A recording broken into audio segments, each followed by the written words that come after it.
사랑하는 행복한 교회 성도 여러분, 이 영상을 보시는 하나님 나라의 귀한 자녀 여러분, 오늘은 2021년 5월 9일 주일입니다. 우리가 어떤 것을 결정할 때 처음 시작하는 곳은 마음입니다. 우리가 감정에 치우쳐서 어떤 것을 결정할 수도 있고요, 합리적인 이성에 근거해서 어떤 것을 결정할 수 있습니다. 그러나 그리스도인은 마음이 어디를 향하는지에 따라 결정해야 합니다. 그 마음은 하나님이 주신 마음입니다.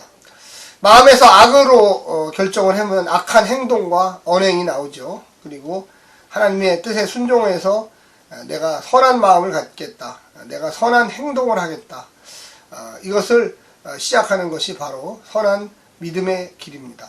오늘 본문에서 부모, 지혜 선생이죠. 지혜 선생이 아들, 젊은이들에게 어떤 것을 가르치고 있는지는 이 마음의 중요성에 대해서 가르치고 있습니다. 선한 것을 사랑하고 선한 것을 흠모하며 그 선한 행동을 따라서 가는 사람만이 선한 행동을 할 수가 있습니다.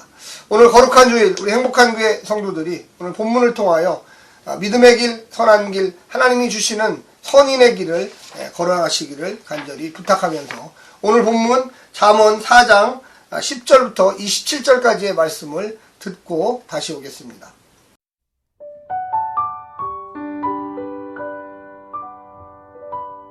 내 아들아 들으라, 내 말을 받으라. 그리하면 내 생명의 해가 길리라.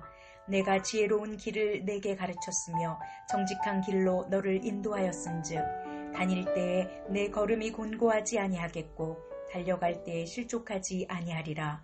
훈계를 굳게 잡아 놓치지 말고 지키라. 이것이 내 생명이니라. 사악한 자의 길에 들어가지 말며 악인의 길로 다니지 말지어다. 그의 길을 피하고 지나가지 말며 돌이켜 떠나갈지어다. 그들은 악을 행하지 못하면 자지 못하며 사람을 넘어뜨리지 못하면 잠이 오지 아니하며 불의의 떡을 먹으며 강포의 술을 마심이니라. 의인의 길은 돋는 햇살 같아서 크게 빛나 한낮의 광명에 이르거니와 악인의 길은 어둠 같아서 그가 걸려 넘어져도 그것이 무엇인지 깨닫지 못하느니라. 내 아들아, 내 말에 주의하며 내가 말하는 것에 내 귀를 기울이라. 그것을 내 눈에서 떠나게 하지 말며 내 마음속에 지키라. 그것은 얻는 자에게 생명이 되며 그의 온 육체의 건강이 됨이니라. 모든 지킬 만한 것 중에 더욱 내 마음을 지키라. 생명의 근원이 이에서 남이니라. 구부러진 말을 내 입에서 버리며 삐뚤어진 말을 내 입술에서 멀리하라. 내 눈은 바로 보며 내 눈꺼풀은 내 앞을 곧게 살펴 내 발이 행한 길을 평탄하게 하며 내 모든 길을 든든히 하라. 좌로나 우로나 치우치지 말고 내 발을 악에서 떠나게 하라.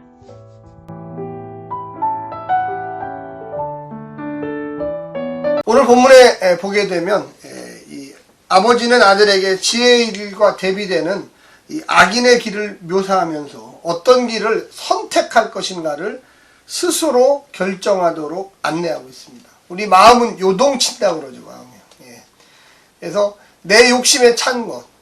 우리 인간은 죄성이 있어요. 태어날 때부터 있어요.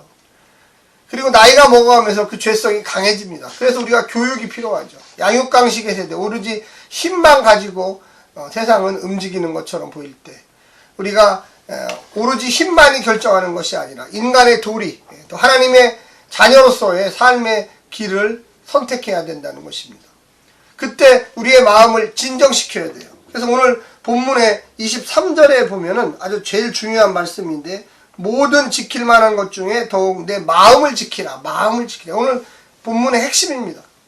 마음이 요동칠 때 내 인간의 본성에 충실해서 양육강식의 힘에 의한 어떤 결정을 하고 싶을 때, 내가 힘이 부족할 때는 남을 속이고 싶을 때, 어떤 것을 취하기 위해서, 목적을 이루기 위해서 남을 비방하며 뒤통수를 치며 정의롭지 못한 방법을 사용하고 싶을 때, 그때 이 말씀, 23절의 말씀, 무릇 모든 것 중에 내 마음을 먼저 지키라.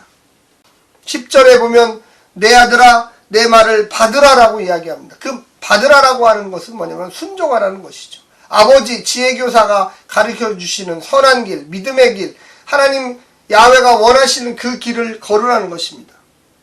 거기에 보면 생명의 해가 있으리라. 생명, 지혜로운 길을 내가 가르쳤으며 정직한 길로 너를 인도하였은즉 12절 다닐 때에 내 걸음이 곤고하지 아니하였고 달려갈 때에 실족하지 아니하여. 왜? 너무나 당연히 걸어야 할 길이기 때문에 그렇습니다. 무언가 불편한 길, 무언가 마음에 찔리는 길, 무언가 뒤가 좀 답답한 길, 그 길은 하나님이 원하시는 길이 아니에요. 그건 지혜자의 길이 아니에요. 그건 부모님이 당연히 걸으라고 했던 길이 아니에요.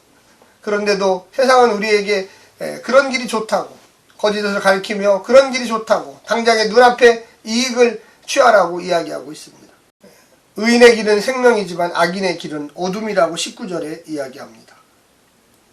무엇인지 깨닫지 못하느니라. 무엇인지 깨닫지는 못하느니라. 왜 그가 가다가 실패하는지, 왜 그가 넘어지는지, 왜 그가 잘못되는지, 왜 그 길은 악인의 길이었어요. 어둠의 길이었어요. 그런데 자기 좋다고 쫓아온 거죠. 사랑하는 성도 여러분, 누가 악인일까요? 우리 주변에 악인이 있어요.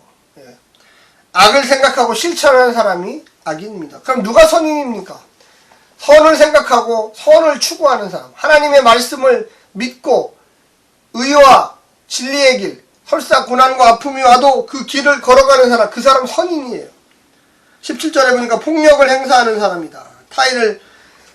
타인의 것을 강제로 빼앗는 사람이다. 이 사람이 바로 악인입니다. 밝은 대낮의 빛을 받아 걷는 길, 이게 바로 선한 길이죠. 의인의 길이죠. 19절에 보니까 악인은 점점 빛이 사라지고 칠흑같이 어둠 속에 살 것이라고 이야기하고 있습니다. 부모는 자녀에게 이야기합니다. 모든 신체의 기관을 동원해라. 그래서 너가 마음에 올바른 것을 찾도록 해라. 20절에 보면 귀가 나오고요. 21절에 눈이 나오고 24절에 입술이 나오고 25절에 눈과 시선, 눈꺼풀, 26절, 27절에는 발이 나옵니다. 생각만 하다 끝나는 것은 무의미한 것입니다. 우리는 생각은 잘할 수 있어요. 행동을 하지 않아요. 그러면 그것이 어떻게 의인의 길이 되겠습니까? 바른 것을 찾았으면, 선한 것을 찾았으면 그 길을 묵묵히 걸어갈 줄 알아야 됩니다. 악인의 길은 결국 마음으로부터 출발합니다. 제가 아까 질문 드렸지만 어떤 동인이 뭘까? 무언가 움직이는 힘이 뭘까? 내가 왜 이런 악한 결과를 가져왔을까? 그거는 여기서부터 문제가 됐던 거예요. 이 마음속에서부터 무언가 욕심이 꼈어요. 그리고 정당화시켜요. 그리고 그것이 좋다고 설득을 해요. 그런데 결과는 악으로 끝나게 됩니다. 악한 결과가 나타나죠. 사랑하는 성도 여러분, 생명에 이르는 지혜의 길을 배우십시오. 걸려 넘어지는 악인처럼 어둠의 길을 갖지 마십시오. 폭력을 사용하고 악한 것을 생각하고 악한 것을 쫓는 그런 삶은 위험한 삶입니다. 하나님이 인정하시지 않는 삶입니다. 마음을 지키십시오. 그리고 생각하십시오. 우리의 전 육체의 신체 기관을 통해서 이것이 정말로 좋은 것인가? 하나님이 원하셨던 것인가? 우리 부모님이 내게 가르쳤던 지혜의 길이었던 것을 생각하시기를 간절히 부탁합니다. 오늘 주일날 같이 모여서 예배드리고 찬송하면서 하나님의 놀라운 은혜의 삶을 추구하시기를 간절히 부탁드립니다. 샬롬.